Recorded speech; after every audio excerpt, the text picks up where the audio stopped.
Presentar de inmediato a mis invitados. Me acompaña esta noche Luis Quispecandia, es especialista en temas de transporte. Gracias por estar aquí, bienvenido. Y también está con nosotros Andy Carrión, abogado penalista. Muy buenas noches. Gracias a los Tatiana. dos. Gracias por la invitación. Algo contentos, me imagino, también por el partido, ¿no? Por supuesto, compartimos la alegría. Aquí nos agarró el gol, además, ¿no? Ya estábamos listos para empezar.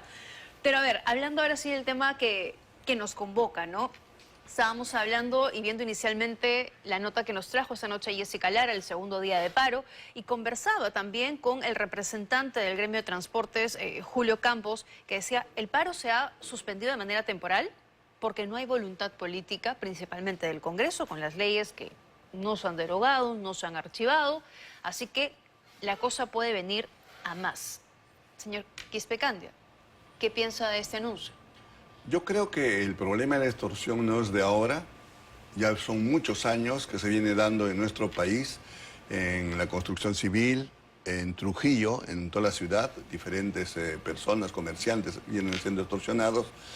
Ahora ha llegado a Lima y a los transportistas ha sido la gota que ha rebasado, digamos, el vaso, ¿no? ¿Qué está pasando?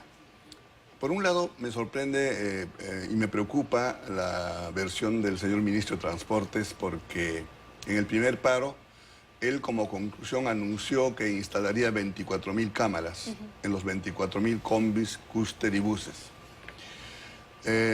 Y antes del paro de ayer, salió con todos los transportistas y la policía para anunciar que se había reunido con los transportistas y ellos garantizaban de que todo iba a ser absolutamente normal, que no iba a haber paro. ¿Por qué digo mi preocupación? El problema de él, y no él propiamente, porque él tiene meses en el ministerio, sino el entorno, sus asesores, quienes tengan que darle el consejo a él. En el transporte urbano, en Lima, y así es en todo el país, tiene sus particularidades. En Lima tenemos el metropolitano y los corredores complementarios, que es un servicio de transporte mediante concesión. Estas empresas tienen una tarifa establecida, el recaudo electrónico, ellos no dependen directamente ni del chofer ni del cobrador. De acuerdo. De modo que el servicio es bastante aceptable. El grueso sector de transportistas está conformado por los que se conocen las empresas afiliadoras, que son los convencionales, los tradicionales, que vienen de los años 90. 34 años en nuestra ciudad y en nuestro país esta modalidad perniciosa, que consiste en que los empresarios, los 365 empresarios, son dueños de su escritura pública, de su testimonio, pero no son dueños de los buses, apenas de 1 o 2, 3 buses. Menos de 10 empresas tienen casi el 100% de la flota, propietario. Los demás no son propietarios. De modo que, si los dirigentes de las empresas no se han reunido ni con los propietarios, ni con los choferes, y le ofrecen al ministro de que no va a haber paro, es una falacia. Es que ahí hay una diferenciación entre los formales y los informales. Estamos hablando de los formales, no estoy hablando de los informales. Es que los formales son los que han dicho nosotros no vamos a participar de este paro. Ya lo hicimos la vez pasada. Son los informales, porque así los llaman, ¿no? Y la verdad es que muchos de ellos no tienen ni siquiera los papeles en regla. Tatiana, quienes han parado son los formales, son los que tienen tarjeta de circulación. Todos. Todos. Son 24.000 combis, cúster y buses, pero pertenecen a personas naturales, no pertenecen a la empresa. Entonces, los choferes son quienes toman la decisión. Ellos han dicho, vamos a parar y pararon. De acuerdo. Doctor Carrión, los transportistas pedían el día de ayer dos cosas en concreto al Congreso de la República. La derogación de la ley de crimen organizado y que se archive la ley de terrorismo urbano. Temas que hasta ese momento en el Congreso no se han visto. Entiendo que se ha aprobado, en cambio, una ley para sancionar a jueces y a fiscales que liberen a los delincuentes que son atrapados en flagrancia. ¿Las leyes van a ayudar en algo al tema de las extorsiones en el transporte? ¿Cómo se conecta esto?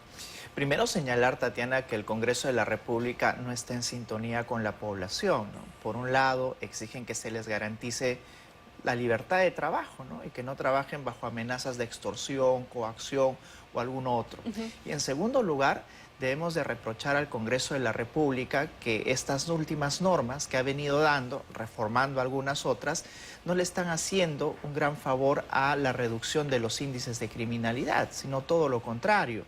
Y además de que también hay un actor importante dentro de todas las protestas y también las exigencias que están realizando los propios transportistas, que es el Poder Ejecutivo. Exacto. Es decir, es el Poder Ejecutivo a través del Ministerio del Interior y de la Policía Nacional, quien tiene que controlar la criminalidad.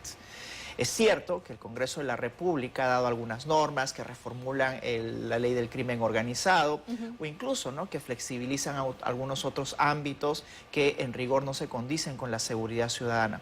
Pero debemos identificar los actores. Desde mi perspectiva, el primer responsable del incremento de índices de criminalidad, ya sea extorsión o algunos otros, es el Poder Ejecutivo. Claro. Y en segundo lugar, el Congreso, que hace esta comparsa de normas que no necesariamente pueden garantizar la lucha contra el crimen en general, no solamente contra organizaciones criminales. Y aquí estamos entrampados, Tatiana, porque por un lado vemos de que los congresistas no están, digamos, flexibles a negociar con las personas, incluidos los transportistas que ahora están ahí. Claro. Y luego, en segundo lugar, que no tienen un norte claro de hacia dónde están legislando, ¿no? Claro. Y ese es el problema que ahora mismo tenemos en el Congreso de la República. Van a ser las 11 de la noche y no hay nada hasta ahora, ¿no? No, Eso y es increíble. es sintomático que voten un viernes por la noche también estas normas, ¿no? De acuerdo. Pero es muy cierto lo que dice el doctor Carrión, ¿no? Porque, y se lo preguntaba al señor Julio Campos, ¿por qué van contra el Congreso de la República? ¿Por qué exigir estas leyes y no contra el gobierno, que son los encargados de gestionar y poner a los delincuentes tras las rejas con un plan, ¿no? ¿Qué cree que hay detrás de todo esto? ¿Qué le parece esta situación? Por un lado, no hay un plan. O sea, no hay un plan integral de seguridad ciudadana en el que estén comprometidas todas las autoridades. Las autoridades actúan aisladamente, cada quien por su lado. Pero el pedido de los transportistas, ¿por qué va hacia el Congreso? Porque ellos consideran que esa ley es fundamental, la 32.108, creen que es importante cambiar. Es verdad que es una ley que no lo van a cambiar los congresistas porque ellos están interesados en la vigencia de esa ley. Ellos lo han aprobado por insistencia, el Poder Ejecutivo tampoco ha hecho ninguna observación. Ya, pero si la ley se deroga el día de hoy, la situación de las extorsiones no va a cambiar. O sea, tampoco las leyes per se van a cambiar la situación. Claro. Pues por eso es importante, primero, planificar qué es lo que se va a hacer. Ahora bien, los tres poderes del Estado, están absolutamente cuestionados. Están absolutamente cuestionados y el país y la violencia viene creciendo como una espiral y estamos al borde del barranco en general. No sabemos lo que va a pasar las siguientes semanas. Si ese paro nacional que están anunciando se pueda dar, realmente la situación va a ser muy difícil en nuestro país. Por eso es inmediatamente los actores principales, el Poder Ejecutivo desde el Ministerio del Interior, actúen con mayor celeridad y con decisiones claras. Eso es importante. Las cámaras no van a solucionar nada. Nada, en absoluto. Está sobre el tapete la implementación de un sistema integrado. Hace 5 años que se ha creado por ley la ATU. Y esta institución tiene que acelerar. En 5 años se ha avanzado muy poco y tiene que implementarse inmediatamente. Y eso lo puede hacer. Nosotros hemos planteado en el despacho del viceministro de Transportes la manera de implementar el sistema integrado promoviéndolo mediante una asociación público-privada, el Estado y los privados, e implementar con buses inmediatamente. Y esto no va a perjudicar a los transportistas, porque ellos, los que tengan buses, menos de 5 años, pueden entrar. Los choferes, todos van a tener ocupación porque se necesitan 14.000 buses y se van a necesitar 28.000 conductores. De modo que ellos no se van a perjudicar en nada. De acuerdo. Lo que hay que hacer es modernizar. Hay medidas que tomar más allá de las leyes, eso está claro. Doctor Carrión, ¿se tiene necesariamente en ese contexto que derogar leyes, que archivar la ley del terrorismo urbano, que hay tantos proyectos al respecto, o las que tenemos ya son suficientes para el contexto, simplemente se necesitan estar bien aplicadas? Mira, de hecho, Tatiana, si uno analiza las normas penales que nosotros detentamos en nuestro Código Penal, nuestras normas son muy parecidas a las normas que se han tipificado en Alemania, que se han tipificado en Suiza. Son normas de un primer mundo, pero que lamentablemente no están hechas a la realidad social peruana. No, las normas por sí mismas, como lo dijo el colega, no van a solucionar el problema de la reducción de índices de criminalidad. Entonces, es un albur creer que la modificación de las normas por sí mismas van a lograr ese objetivo. Sin embargo, lo que sí se puede hacer es que el Poder Legislativo acompañe estas medidas que puede eventualmente tomar el Poder Ejecutivo para que puedan, a través de las normas, viabilizar la lucha contra la criminalidad organizada, por ejemplo. Hay un punto importante y también hay que identificar responsables, ¿no? La Fiscalía, por ejemplo, ya se cansó de tipificar a todo como organización criminal. Todo era organización criminal Y claro, y desgastaban los esfuerzos, ¿verdad?, en perseguir en realidad a quienes no conformaban una organización criminal, cuando las verdaderas organizaciones criminales, Tatiana, están en la calle, extorsionando, cometiendo los delitos de sicariato, homicidio, etcétera. Y claro, persiguieron tanto a personas calificándolas como organización criminal, y ahora al haber perdido la brújula, el Congreso que dijo, bueno, es que no puedes perseguir a todos, voy a elevar la valla y el estándar para la calificación de organización criminal. Lo que se tiene que hacer, al menos del ámbito persecutor, no se va a poder, es un imposible, por ejemplo, poner a tantos policías como se necesita. No hay la logística ni el número de policías. Pero lo que puede hacer la Fiscalía es primero perseguir a las verdaderas organizaciones criminales y elegir, como se hace en otros países, a las principales e irlas desmantelando a través de la inteligencia. Ajá, de acuerdo. Eso es lo más importante, porque nunca se va a tener la logística necesaria del financiamiento de dineros u otros. Tenemos experiencias, cómo luchamos, por ejemplo, contra Sendero Luminoso, contra el MRTA, o esa ola de secuestros que hubo en años pasados en nuestro país y que se logró desmantelar precisamente aplicando esa inteligencia que nosotros hemos aplicado bien en otros casos. Yo creo que por ahora sería una solución inmediata que el Ejecutivo y el Legislativo tienen que repensar, porque estamos, Tatiana, muy ocupados en qué norma se reformula o en qué norma no, mientras se sigue incrementando el índice de criminalidad en las calles. De acuerdo, eso no se ha detenido. ¿Qué piensa usted de lo que debe hacerse en función de lo que comenta el doctor? Absolutamente de acuerdo con el doctor, porque creo que sí es importante. La inteligencia es fundamental. Si no se refuerza la inteligencia, no se va a poder investigar bien. El número de policías es igual. Hace algunos meses el ministro anunció que necesitaban 45 policías más, 60.000 policías más. Por Dios, no necesitan policías. Por ejemplo, ¿por qué no se implementan cámaras en toda la ciudad? Somos la única ciudad de Sudamérica que no tiene un sistema de control de cámaras. Hoy en día la tecnología nos ofrece tanto para que no necesitamos policías en las calles. Pero eso tiene que ir acompañado porque los delincuentes con cámaras igual también matan, igual también extorsionan. Pero hay un detalle importante, y esto lo digo por experiencia a Tatiana. Yo tuve la suerte de ir a Panamá para recibir un premio a mi organización que represento, y me reuní con las autoridades, y al no ver policías en las calles le hice una pregunta de repente ingenua, le dije, no he visto policías en las calles. ¿Para qué? Se sonríe y me dice, ¿para qué? Tenemos cámaras. Los policías están monitoreando toda su jurisdicción desde su comisaría, y el primer sospechoso que ven o algo irregular que ven, inmediatamente lo intervienen. Pero están monitoreando toda la ciudad. Pero no puede haber policías en todas las esquinas, eso es imposible. En ninguna ciudad moderna existen policías en las esquinas, son cámaras. Pero hoy lo que la gente quiere es eso, ¿no? Porque, por ejemplo, la gente se ha dado cuenta que ayer y hoy han salido policías, militares, y caramba, la cosa sí se puede. Es el mensaje simbólico que se da, ¿no? Digamos, de un aliciente de encubierta seguridad que supuestamente tienen las personas. Es evidente, yo veo a un policía, voy a sentir algo de seguridad, ¿no? Sin embargo, lo que se requiere en este caso, Tatiana, al menos respecto a la reformulación de las normas, es viabilizar no ya el incremento del número de policías, sino el incremento en logística y también el incremento de equipos especiales de inteligencia, algo que siempre se ha dicho, Tatiana, pero vemos de que el ministro del Interior más está ocupado en sus problemas personales, que tiene sus problemas legales, antes que realmente darle solución a una cartera tan complicada, porque yo creo que el día de hoy la cartera más complicada es la del Ministerio del Interior. De acuerdo. Y el Ministro del Interior, al igual que el señor Adriancén, no hacen más que minimizar la protesta en la calle, deslegitimar, diciendo que hay personas con intereses ocultos y otras cosas. Y ese es otro problema, Tatiana, y discúlpame que te interrumpa, porque están hablando del tema ya tan grave como el del terrorismo, ¿no? Quieren hablar del terrorismo urbano, es más, el terrorismo de imagen, eso dijo la Presidenta de la República. O sea, ahora todo quiere terrorizar, ¿verdad? Y ese es un gran problema, porque, o sea, criticar al Ejecutivo, ¿verdad? Una labor que realizan básicamente los periodistas porque son intermediarios de las críticas de la población, y mellar la imagen de la Presidenta de la República puede ser considerado como terrorismo. Sí, es que no quiere que se les cuestione nada. Y ese es el gran problema. Tenemos un Ejecutivo que tiene apenas 8% de aprobación. Y está siendo generoso. ¿No? Y estoy siendo muy generoso. Y un Legislativo que tampoco se queda atrás. Con el 5%. Yo creo...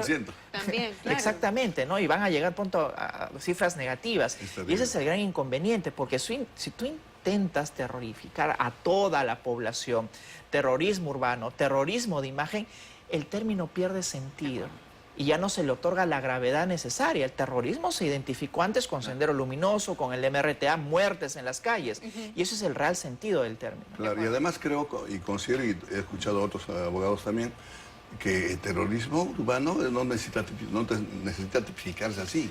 No hay necesidad.